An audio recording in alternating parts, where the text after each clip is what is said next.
Well, hello everyone. I have a bit of a crazy hair day going on today, but that is fitting for what I am teaching this afternoon, which is midlife astrology.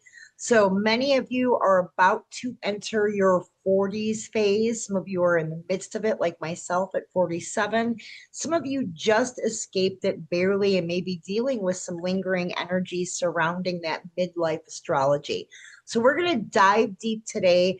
I'm going to talk about those transits that occur in our 40s that really are the biggest and most profound transits that we do experience in our lifetime. So I would suggest if you have your natal, definitely have that out or on your computer. Obviously, with this being a recording, you can pause it and quick peek at your natal to see where you're at. I do prefer Solar Fire. I know that's not one of the free programs. Some of the free programs are just fine, but the math is so important in astrology down to the milliseconds.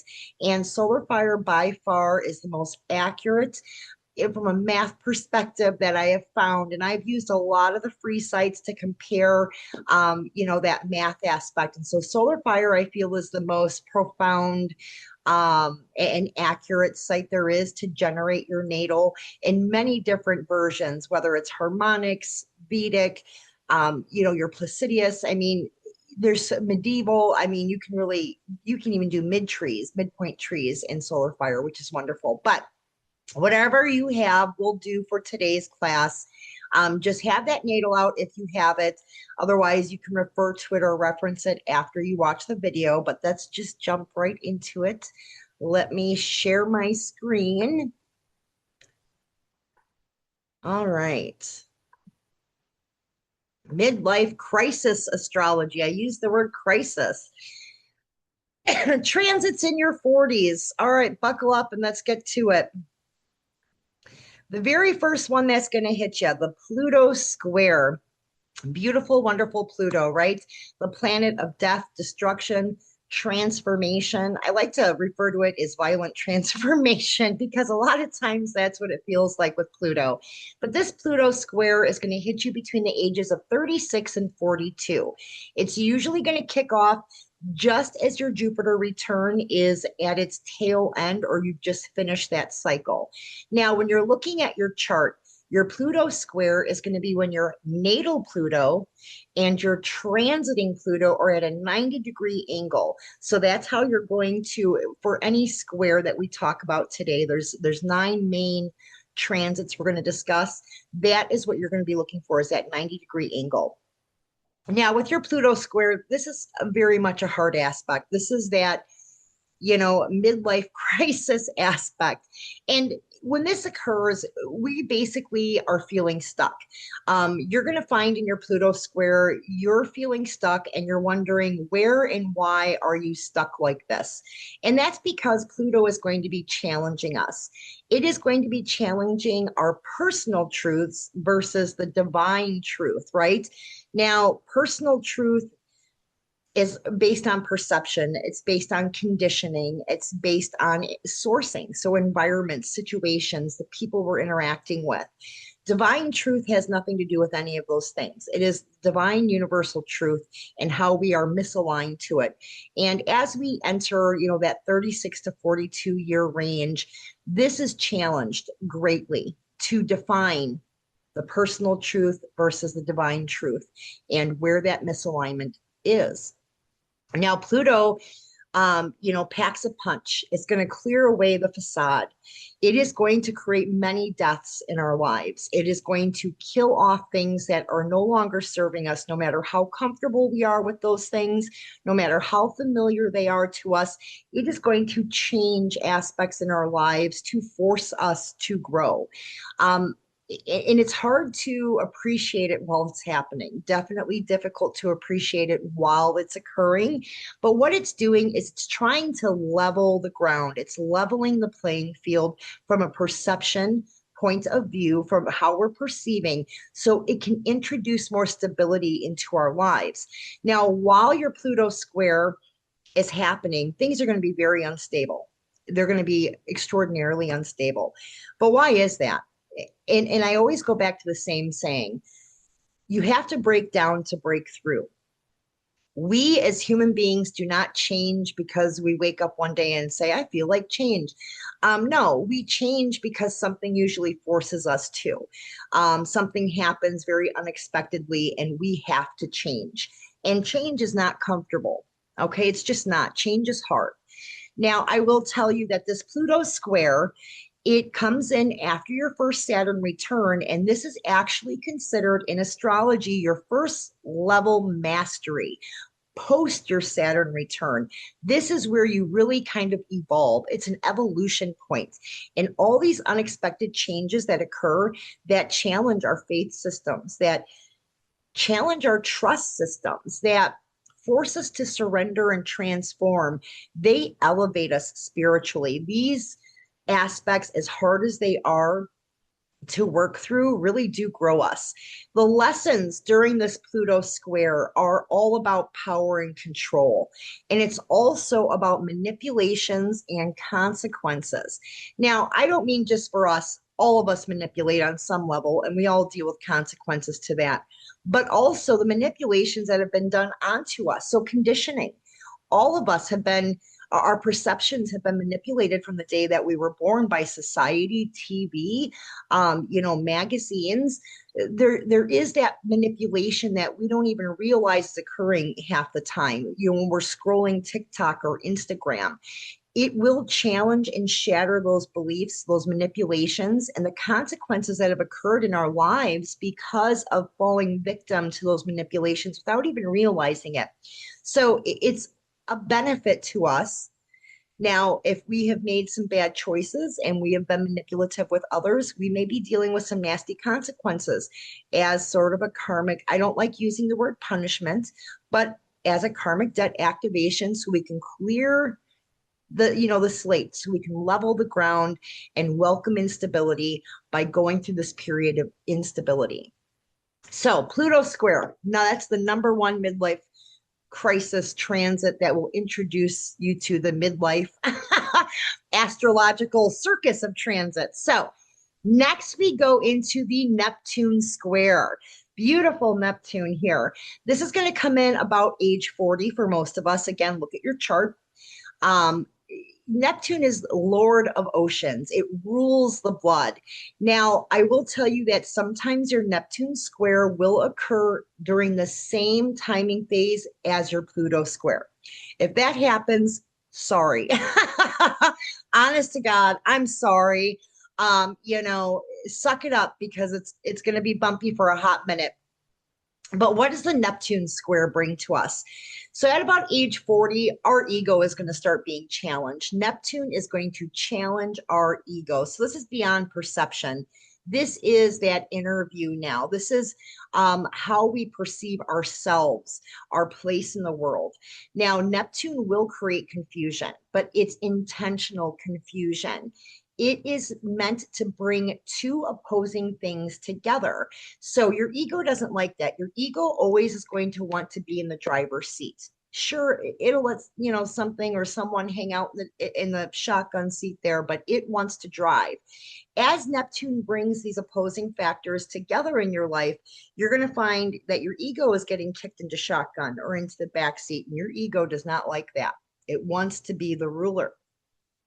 A lot of times Neptune squares bring with it, I don't want to say disillusionment and alternative realities, but it's what we've already created. It's this internal dialogue, this internal disillusionment, these alternative viewpoints of reality that we've created, that we've become comfortable in that we've fed energy to, and that's where that confusion comes in. And we cling to this. We cling to that disillusionment. We like disillusionment, right? It's comfortable. We want our pretty picture of the world to be accurate, and we don't want it challenged. And Neptune is going to challenge it, and we are going to cling to it and try to hold on to it. And so, as a result of that, one of the biggest risks during the Neptune square is addiction. There's a higher vibe of Venus energy during your Neptune square, and it does lend itself to If you have that precursor addictive personality, you can go full-fledged addict during your Neptune square. Or if you've never felt tempted, you all of a sudden might feel tempted to and overindulge to an extent where you are developing destructive patterns. So that is one of the warning signs with Neptune squares. And addictions aren't always drugs and alcohol. It could be sex, it could be shopping, it could be gambling, it could be TikToking. You know, addictions look different for different people, but it's excessive behaviors that have usually nasty consequences of some sort. So be aware of that during the Neptune square. That is a coping mechanism. It is a defense strategy.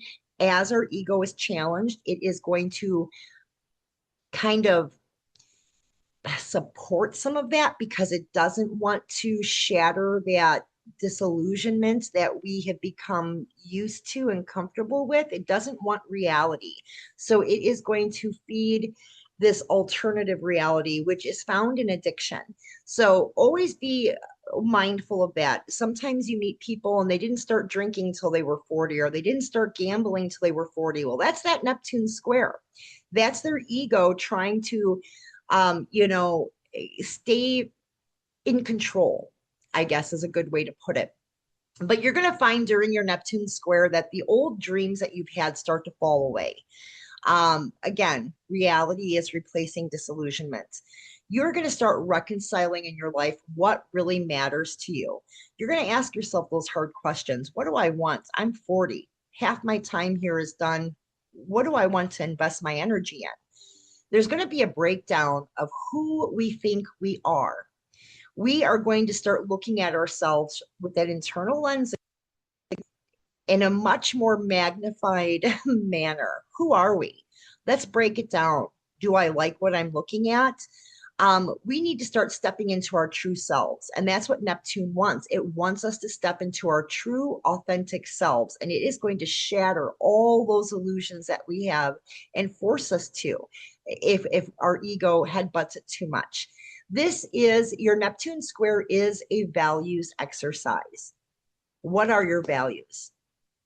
It is going to make you curious about alternative paths in life, and it is going to expand your horizons. You are going to start looking outside of your box that you've gotten very comfortable in. As reality replaces this illusion, you know, of what reality is, we are going to be curious about what works better for us, because maybe up to this point in time, we've been okay, but maybe we could be better, right? So that's our Neptune square. So what's the third one? The Uranus opposition. This is going to come in about age 44 for most of us.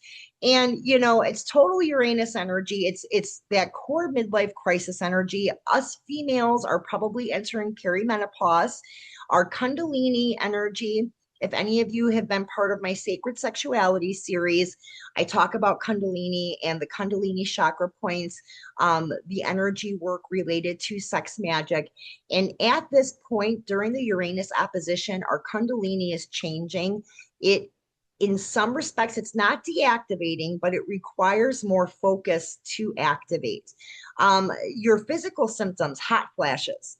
Definitely that's Uranus, right? Those hot flashes are Uranus energy. You might start acting out of character, but you're authentic. Okay. So that's the caveat, is a lot of people close to you may be like, wow, you're different or you're acting different. Yeah, but you're being more authentic. You're becoming a more authentic version of yourself because you've been going through an awakening. Ever since your Pluto square, you have been awakening. And that's kicked off maybe about 36 for some of us. And now at 44, we have spent some years now in this awakening process. At this age, during our Uranus opposition, we are telling ourselves something has to change so I can live. And I'll tell you what, this is very true for me on a personal level. A lot of the clients I work with, I would say about the age of 44, those were the exact thoughts I had too. Wow, something in my world needs to change. I want to be alive. I want to live. What is it that I need to change?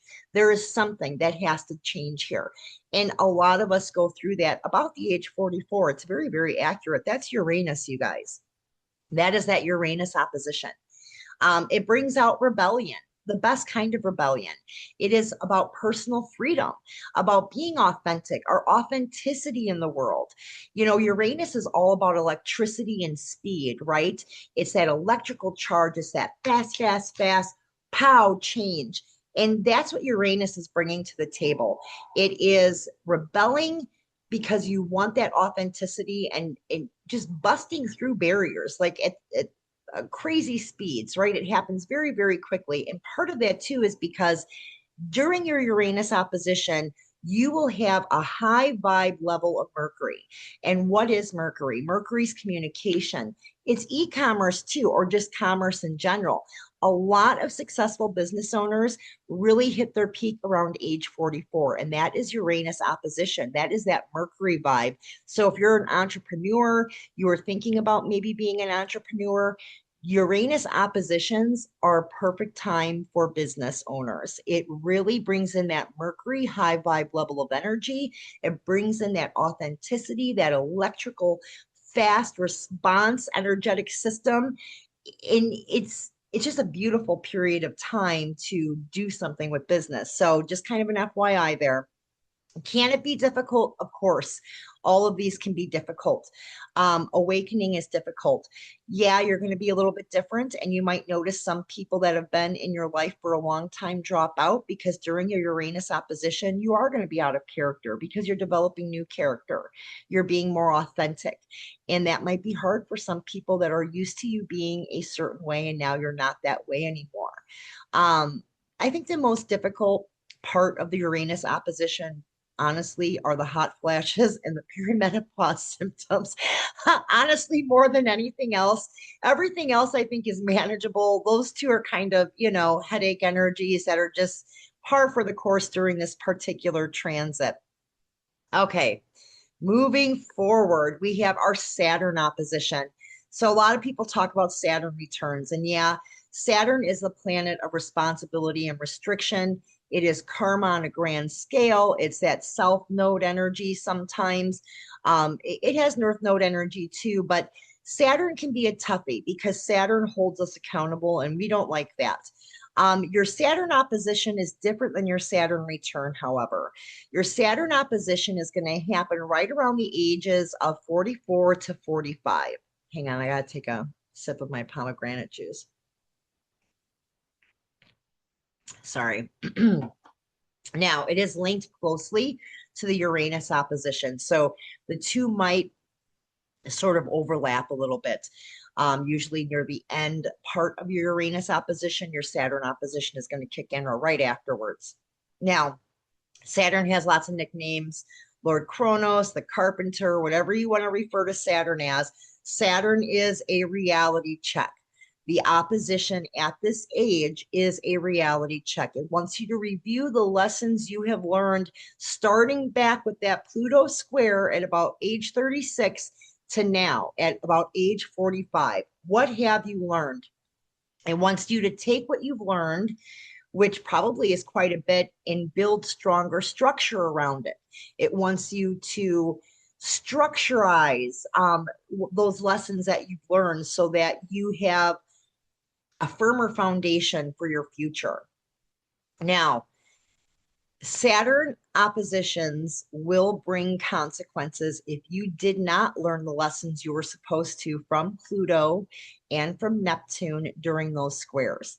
If you refuse to learn those lessons, if your ego overpowered your spiritual senses, if your resilience to transformation somehow was able to stave off Pluto's influence, Saturn, good luck. Saturn isn't having it. Saturn is going to bring the consequence. It is going to force you to swallow those lessons. So, my advice, roll with your lessons, starting with that Pluto square. The more you headbutt change, the harder that change becomes, because now we're almost 9 years in to your midlife transits. And if you haven't absorbed these lessons, they are going to come at you much more sharply. Okay. So this is going to include past decisions, past actions, and remember, past inactions. So, in areas where you stayed still, where you were stagnant, where you refused to move, that's, again, consequences. Saturn opposition is the consequence guy. So, this could be an easy or a hard transit depending on the lessons that you have embraced up to this point. If you have embraced them, even if you struggled with them, fine. It's going to be just an easy review, and Saturn is going to introduce ways for you to build stronger structure with those lessons. If you headbutted all of this, Saturn is going to be like, nope, boom, boom, boom, bad, bad, bad. Now deal with it. So this can be as easy or as hard as you allow it to be based on, again, past decisions, past actions, or inactions. Now, moving forward, the nodal inverse, right? People talk about this a lot too. This happens around age 46, okay? This is where your north and south node natals come into contact with your north and south node transits. Okay, again, when you're looking at your chart and you're trying to see where you're at with all these, that's what you're looking for. I will tell you, the nodal inverse can be a beautiful thing. It does bring closure. Things that have, kind of been left unsettled seem to settle about this age. There is soul growth, and you do start harvesting gifts. I will tell you that this is very true, at least in my personal experience and in a lot of my clients' experiences. We are actually starting to tangibly reap the rewards from all the lessons we've learned and all the growth that's taken place. Now, when we talk about the nodes, the south node is usually, referred to as fate. What is fate? It's what we let happen, right? It's karma. It's our ancestral wounds.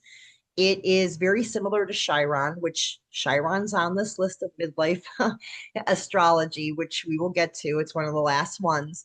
But here's the thing with the South Node, that underneath those wounds, there's medicine. So when we're going through our nodal inverse, we are accessing that medicine. That's healing. We are healing that South Node energy.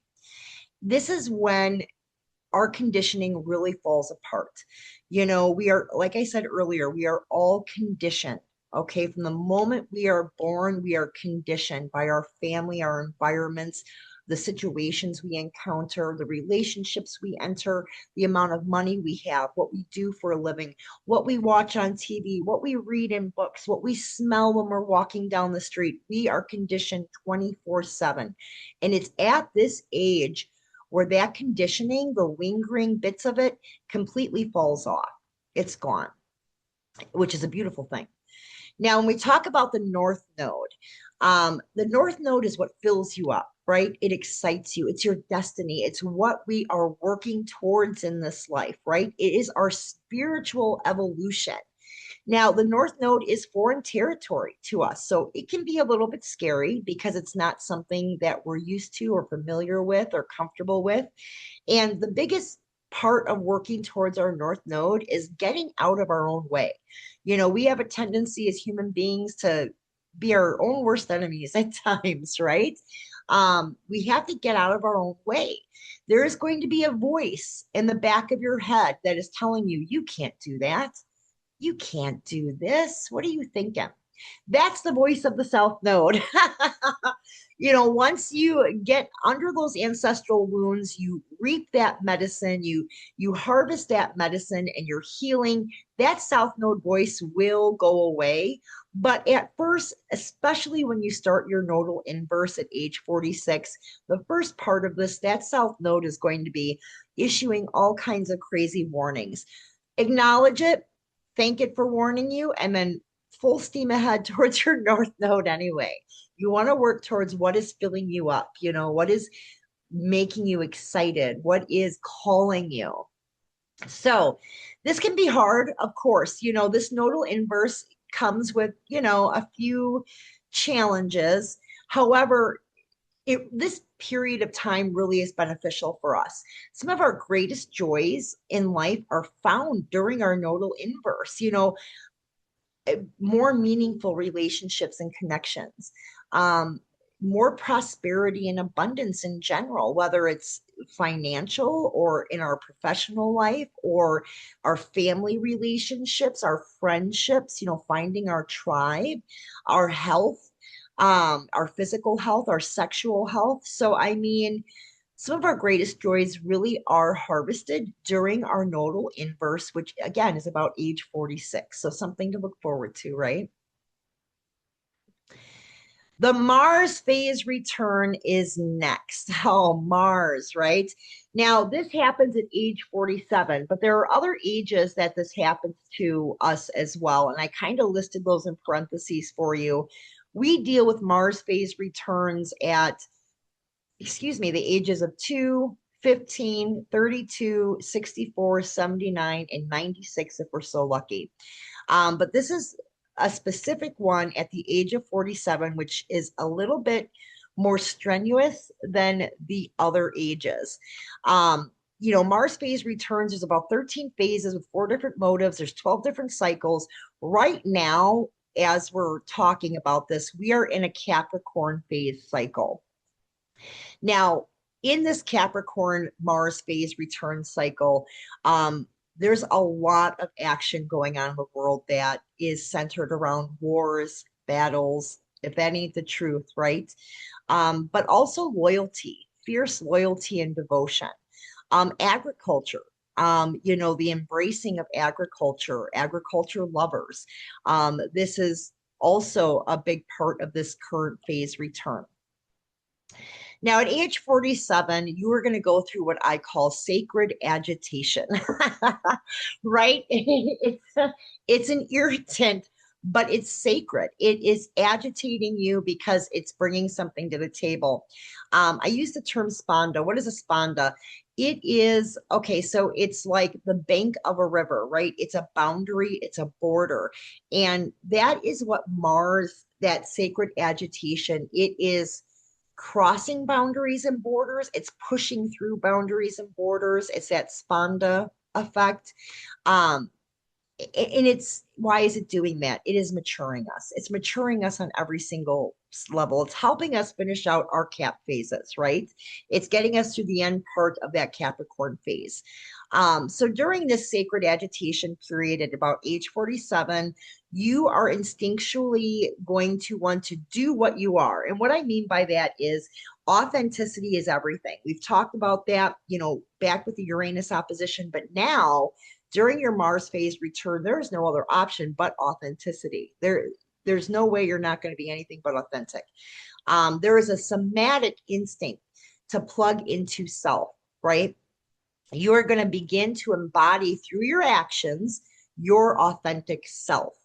Okay, you're going to feel driven to action. You're going to have purpose. You are going to excel. You're going to be making the right choices. Mars is going to agitate you in a sacred way that you are like balls to the wall with everything that you're doing. And this is beyond survival and achievement.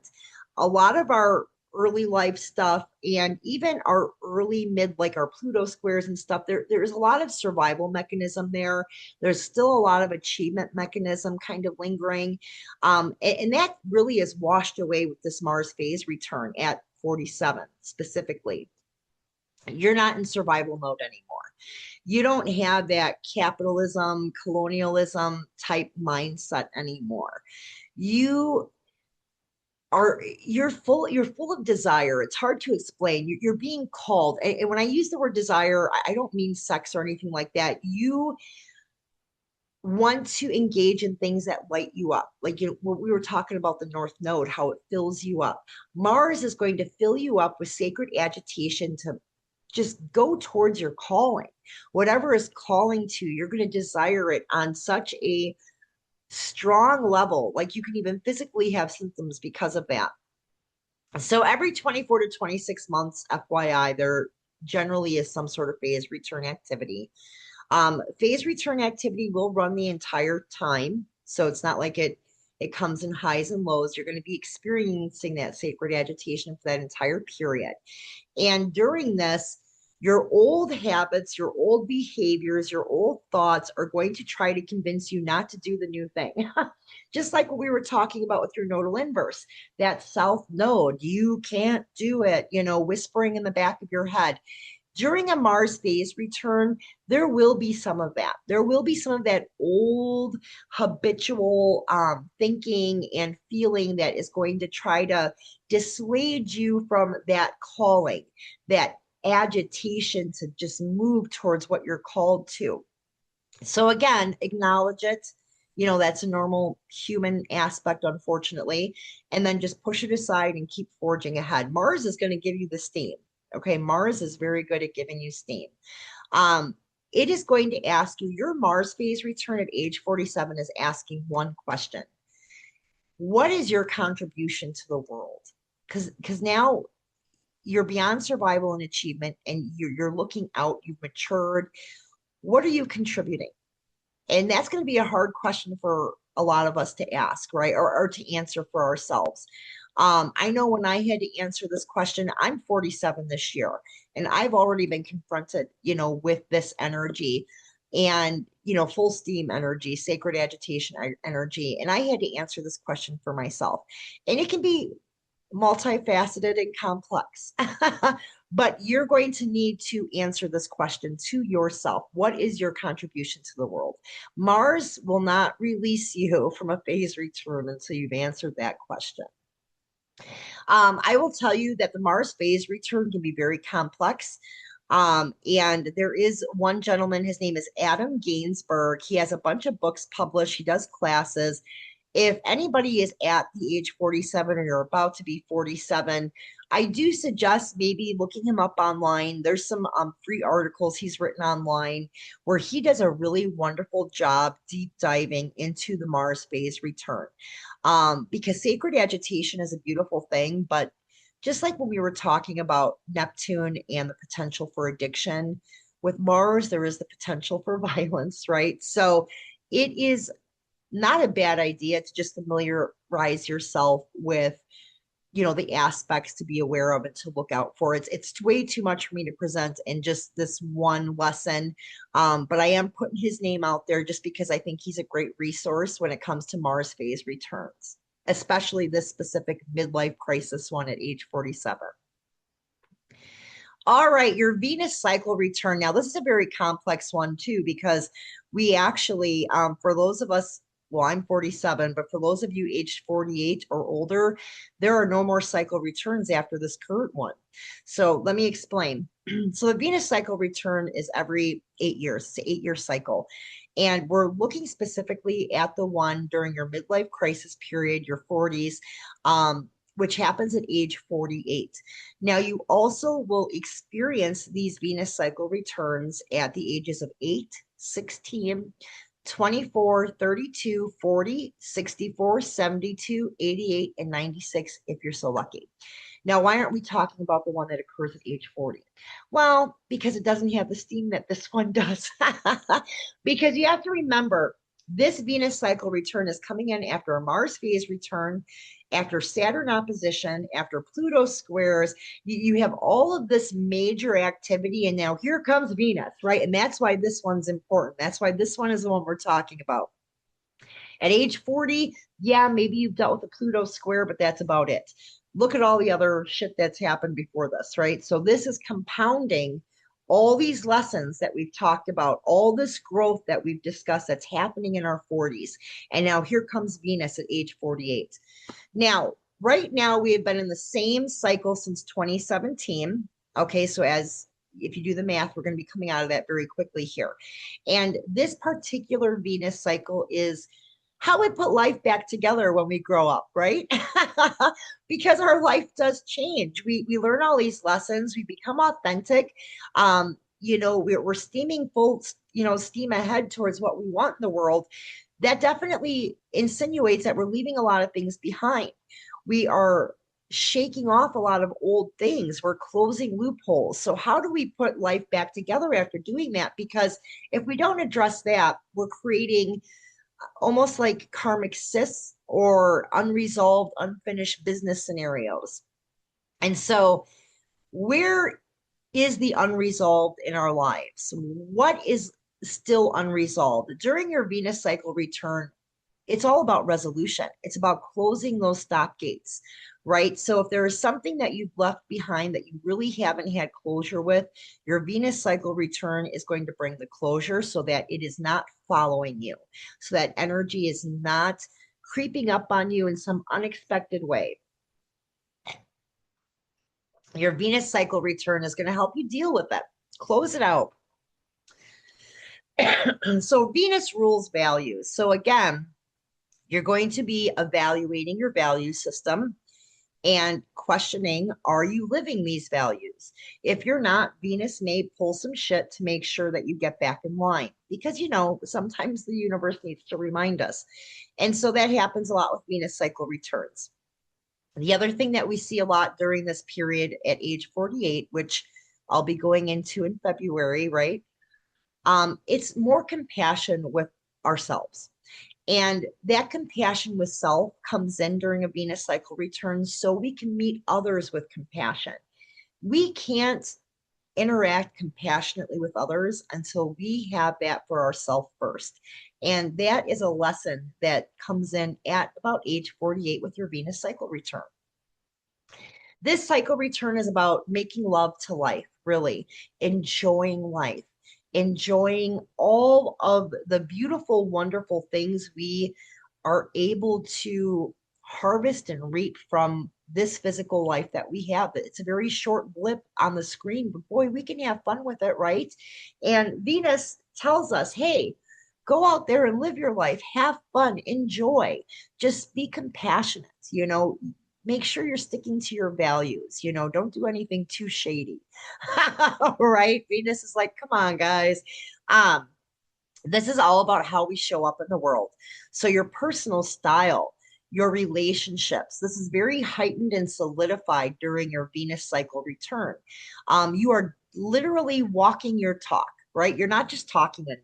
You are living it. You are living through personal style, through relationships, and how you're showing up. You are living your values. You are showing your values. Now, Venus shifts every 100 years. Last shift was about 1920. It was between 1920 and 1930. And the reason I'm putting a 10-year window there is because star points change, right? And the star points are changing. As a matter of fact, we have the first Libra introduction. And as of 2030, there will be no more Scorpio or Aries introduction. So that's a big, huge shift, right? Star points do change. Now, again, like I said in the beginning here with the Venus cycle return, those of you age 48 or older, there will be no more cycle returns after this current one for Venus. For Venus. People who will struggle during a Venus cycle return are what we call the inferior star placements. So with Venus cycles, that would be like if you have a sun in Aries. So if you're a sun in Aries, you may struggle a bit with the Venus cycle return. What I would like you to do, it's a little bit of an assignment. If you're interested, look at your natal and then pull up a star map. If you have Solar Fire, beautiful program. If not, there's a lot of star mapping programs that are free. And look, where did Venus have a star point before you were born? Okay, this is going to determine your cycle aspect. So just kind of a little assignment if you want to kind of phase in when your Venus cycle return may occur. So again, if you're age 48 or older, you don't have a cycle return after this. But if you're, younger, you're probably going to have some activity there. All right, Jupiter returns, right? Jupiter returns happen every 11 to 12 years. The one that we're focusing on is the one you experience at the ages of 47 or 48 for most of us. And when Jupiter is in return, it is all about fruition, right? It's reaping our rewards. And it's asking you, how well can you receive? Some of us can't. We don't receive well, right? It's just true. Some of us, that's all we do is receive, and that's it. There has to be balance, right? So during your Jupiter return at this particular age, you are being asked, how well can you receive? And you are going to be given some gifts. And maybe you're not wanting or willing to accept them readily. And you should, because this is fruition for you, okay? You need to make space for the new, however. Part of the Jupiter return is making space for those new rewards. So again, it's a little bit of clearing. We see that with every single major transit in our midlife, the 40s age range, but this is pretty much a light one. This isn't a real heavy one at all, but you are going to have to make space for the new. This planet, as you all know, is a great benefit. It expands, it is expansion. It encourages you to step out to receive, to step out of self, to step out of ego to receive. So it does bring a little bit of humility and humbling in, not in a bad way. Usually, when I use those words, it's when I'm doing revenge work or curse work. But when we're talking about Jupiter, it is awakened and enlightened stepping out in humbling and humility in the most grateful and most spiritually awakened way possible so that you can receive with gratitude. It's about having revelations. You're trying new things. You're carrying new ideas. It's a beautiful, expansive period. Again, more growth, and this isn't just soul growth, though. We looked at soul growth like with our nodal inverse period. During this Jupiter return period, it really, I feel, is more Pentacles energy. It's health, it's money, it's work, it's entrepreneurship, it's abundance and prosperity. So a lot of it, I think, is expansive to that, but certainly not all of it. I mean, there are other offshoots, but I think a lot of it is experienced through those means. The one warning I always tell everybody going into their Jupiter return is, Jupiter can expand the bad too. So you got to be careful. Again, that goes back to our choices, right? Our Saturn opposition, the consequence guy. That's why he was forcing those lessons down our throat and telling us build stronger structure because here comes Jupiter now, right? And Jupiter wants to reward us.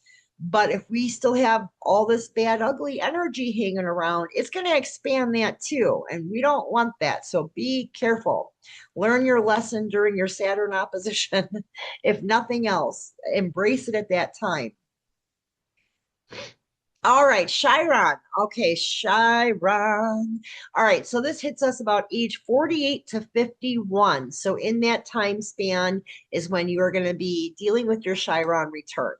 This is the ultimate spiritual awakening. You have taken the grit of the world and you have turned it into a pearl. Okay. I love the fact that Chiron is shaped like a key because it's like during this return, you are given a key that can open up all the doors. It's completely up to you which doors you put that key in, but whatever door you put it in, you're going to be able to open it. Now, Chiron is associated with core wounds, right? Excuse me, I still have a little congestion. It has been, I'll tell you, I'm in Minneapolis and the smoke from Canada, if I have any Canadians on here, what the hell is going on up there? It is crazy. So I am draining and I apologize. Anyway, back to the presentation. Chiron, associated with core wounds. It forces us to take a deeper look at our pain, because in our pain is where our wisdom lies, right? That's where we learn. That's where we discover. And that's where all of our medicine is, right? All of our, we are a living altar. I just did a presentation a week or two ago. It was part of our Sacred Sexuality series. Oh, no, I'm sorry. It was part of our Muse series. And I did the presentation on, I'm going to butcher her name. I always want to call her Calliope, but I know that's not how you pronounce it. Calliope. I did it on Calliope. And Calliope is associated with cosmic energy, astral energy. And so it was almost like a physics presentation. And we are a living altar, right? From a physics standpoint, when we're looking at energy. And Chiron, we are able to harvest medicine from our spiritual internal altar to treat our physical altar. And that medicine is in our pain. So that's why it pushes us to look at that, to evaluate it, because That's where our medicine is, to heal, to repair, to restore, to move, and to have the wisdom we need in this world, to open all the doors with our magic keys, right? It's about personal power. It is about integrating the full spectrum of emotions. So when you hit your Chiron return between the ages of 48 and 51, emotions are going to be a big thing. Now, they do all these studies and they say there are anywhere from 108 to 150 identifiable emotions. Okay, people study this shit, right? And if you can experience those, you have what is called wholeness, right? To have wholeness, you need to be able to experience the full spectrum of emotions. And some of us have a hard time because some of those emotions are very low frequency, some are very high frequency. And, we like to stay in the middle. So when we gravitate too much to one end or the other, it becomes very uncomfortable very quickly. Now, during your Chiron return, you may be forced to do that. You may be forced to deal with low frequency, high frequency, and become comfortable in those zones so that you have that wholeness, because that is what Chiron wants to give you, is wholeness. So you're going to find yourself interacting with all emotions. This Chiron return period in this age bracket, 48 to 51, is energy in motion, right? It's energetics. Um, and here's the thing with emotions. I don't want to get too deep into it, but I wanted to kind of paint a little bit of a picture here. Emotions are messengers, right? So, like when we look at the tarot and we're looking at tarot cards and we're looking at the pages, what are the pages? The pages are messengers, right? They are bringing a message of something. Chiron is a messenger too, and it works through emotions. Yes, emotions are chemical reactions. These chemical reactions take 90 to 120 seconds to create a reaction on a physical level, right? But that's all they are. That's all they are. They're chemical reactions. This is what happens though. We attach a story to those emotions, a why. All right. If we didn't do that, they would just wash out like we pee out, too much B vitamins or whatever. We take too many vitamins, we pee them out, flush them out. Same thing with these chemical emotional reactions. We would just pee them out, right? But what we do as human beings and as part of our Chiron energy is we attach a story to emotions, right? A why. And a lot of times early on in life, what happens is this forms what we call an energy cyst. I think I talked about that earlier. Energy cysts are no fun, right? Because now we have created this almost pocket of infection associated to a specific emotion. And now every time we experience that emotion, we're going to go back to that cyst. And that cyst is going to get bigger and uglier and throbbier and more disgusting as time passes. We don't want to do that.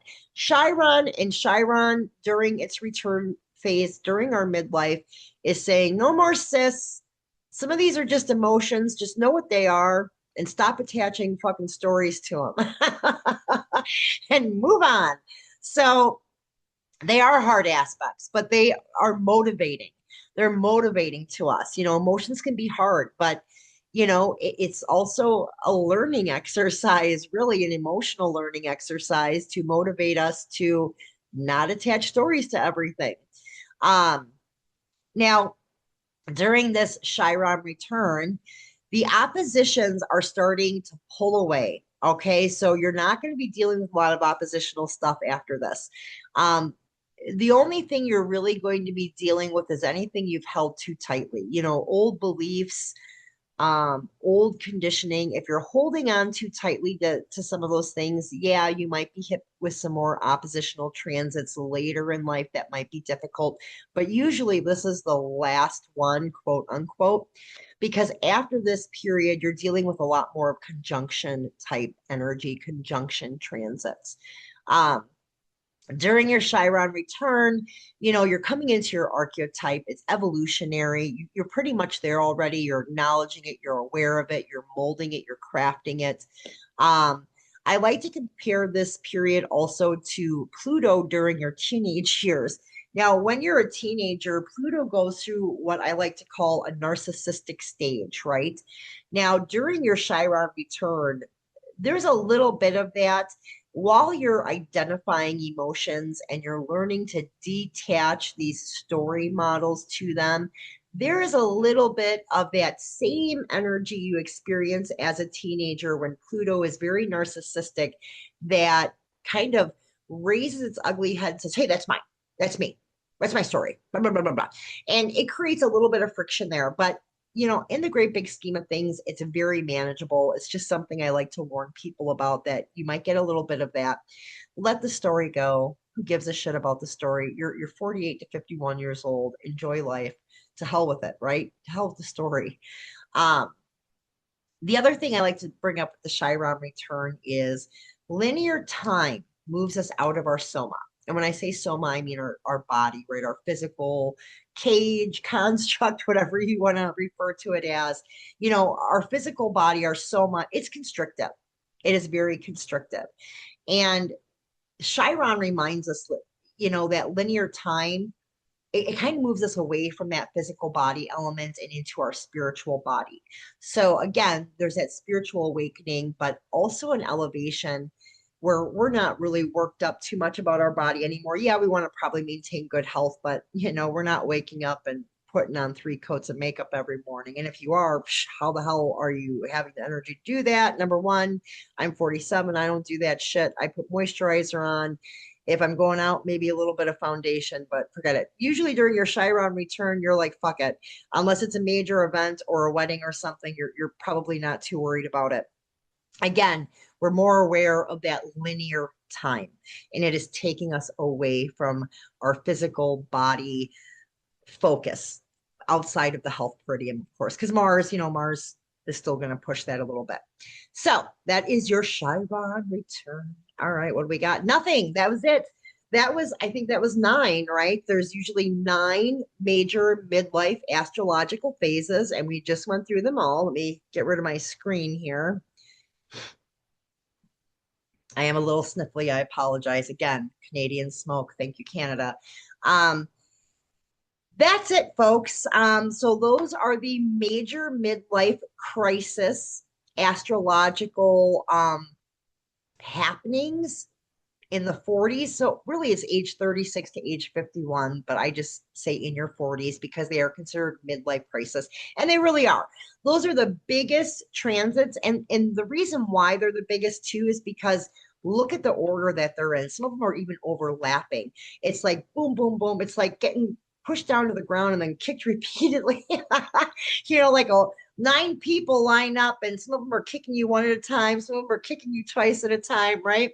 So, and then you get up, and then somebody knocks you down again. So that that is why it's considered midlife crisis, right? Because it is life lessons and growth on such a huge scale, such a huge level, happening in such a short period of time that it can be hard to carry. But I wanted to just give you guys an overview of what to look forward to if you're in your 30s or even younger, what's around the bend. Some of you like me are in the middle of it. I'm 47. I'm dealing with some of this stuff. It's nice though when you have some foresight. And the reason I say that is when I was in college, I went for CDAC work. Like I was an AODA counselor for a while. And one of the courses we had to take was called behavior disorders. And it was a prereq. Even if we weren't going to be prescribers, we had to take it with psychopharmacology. And there was a reason why they forced us to take that class. It was a mental immunization. Because when you learn about the different mental health disorders, how they're formed, what the symptomology is, it's almost like a vaccine because you become 5 to 10% less likely to ever develop that disorder by having knowledge about it. So that is why in the 90s, they forced us to take that class because I always thought, oh, they just want money. Well, no, it was a good idea for them because if you're going to be working in the mental health field, you need some immunizations, right? Otherwise, you could go just as mad. Same thing in astrology, folks. Learning about these things, having the foresight, the insight, the awareness is like an immunization. You know what to expect. You can plan for it. That makes you less likely to be vulnerable or susceptible to the harder aspects of some of these transits because you know it's coming. You know what to look for. You know that you need to be more aware of what you're doing, why, and how to moderate and control that energy that's going to be shooting at you like a ray gun from outer space. So, I hope you enjoyed this lesson. Please check us out on Patreon. Many of you, I think, are probably in the higher tiers, but we do have other courses. We have the dream tending in the $10 a month club. We have the sacred sexuality in the $25 a month club. We have one-on-ones with me live in the $75 a month club. And just so that you have an idea of what the other classes look like, you can jump on our YouTube. It's Grave Intentions Goods. I don't know if there's like a little asterisk or something there, but Grave Intentions Goods. And I have posted some of our previous videos in the other like dream tending, sacred sexuality, things of that nature, so that you have an idea or taste of what those classes are if they would interest you. I'm also working on some full length courses that they're e-courses actually that I'm hoping I will have completed by the end of this year and posted online, covering a wide range of topics I'm really, really excited about because I love teaching. Anyways, if you have any questions, comments, if you need any clarity on anything I discussed today, definitely email me, reach out to me, Michelle at Grave Intentions Goods, and I'm more than happy to answer any questions. Other than that, you guys stay magical and stop. Canada, just stop because this is ridiculous. I can't even breathe.